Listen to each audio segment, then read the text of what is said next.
If Israel just allowed the Palestinians to have a state of their own, there would be peace in the Middle East, right?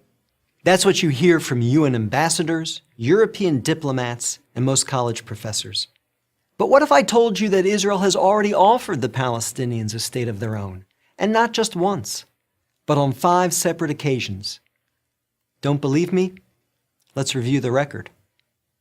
After the breakup of the Ottoman Empire following World War I, Britain took control of most of the Middle East, including the area that constitutes modern Israel. 17 years later, in 1936, the Arabs rebelled against the British and against their Jewish neighbors. The British formed a task force, the Peel Commission, to study the cause of the rebellion.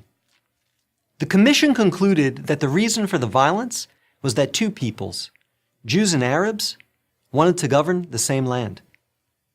The answer, the Peel Commission concluded, would be to create 2 independent states, one for the Jews and one for the Arabs, a 2-state solution.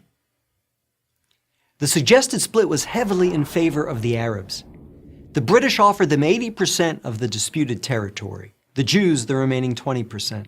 Yet, despite the tiny size of their proposed state, the Jews voted to accept this offer, but the Arabs rejected it and resumed their violent rebellion. Rejection number 1. 10 years later, in 1947, the British asked the United Nations to find a new solution to the continuing tensions. Like the Peel Commission, the UN decided that the best way to resolve the conflict was to divide the land. In November 1947, the UN voted to create 2 states. Again, the Jews accepted the offer, and again, the Arabs rejected it. Only this time, they did so by launching an all-out war. Rejection number 2. Jordan, Egypt, Iraq, Lebanon, and Syria joined the conflict. But they failed. Israel won the war and got on with the business of building a new nation. Most of the land set aside by the UN for an Arab state, the West Bank and East Jerusalem, became occupied territory, occupied not by Israel, but by Jordan. 20 years later, in 1967, the Arabs, led this time by Egypt and joined by Syria and Jordan, once again sought to destroy the Jewish state. The 1967 conflict, known as the Six-Day War, ended in a stunning victory for Israel. Jerusalem and the West Bank, as well as the area known as the Gaza Strip, fell into Israel's hands. The government split over what to do with this new territory. Half wanted to return the West Bank to Jordan and Gaza to Egypt in exchange for peace.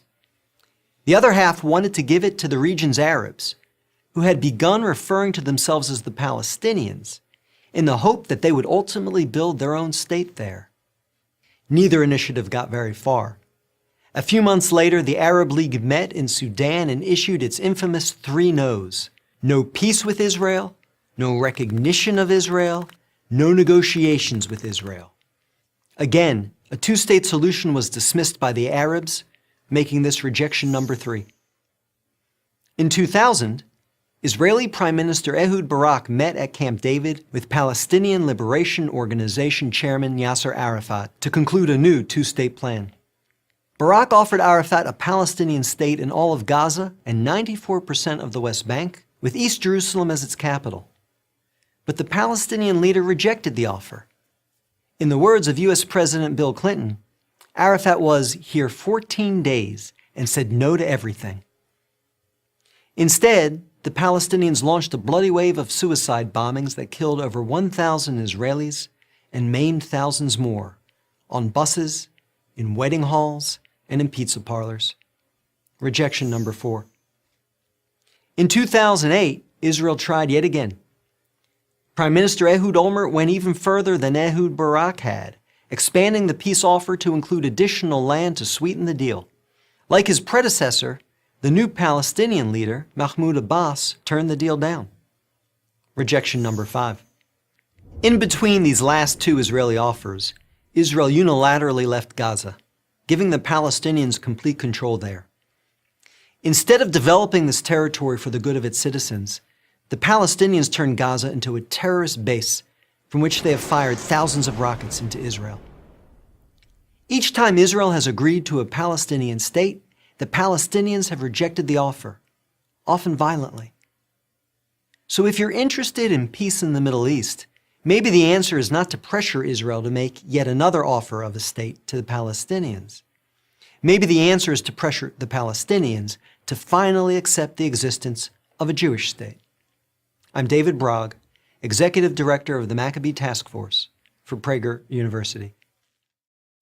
To subscribe to our YouTube channel, click here. To help keep our videos free, donate here.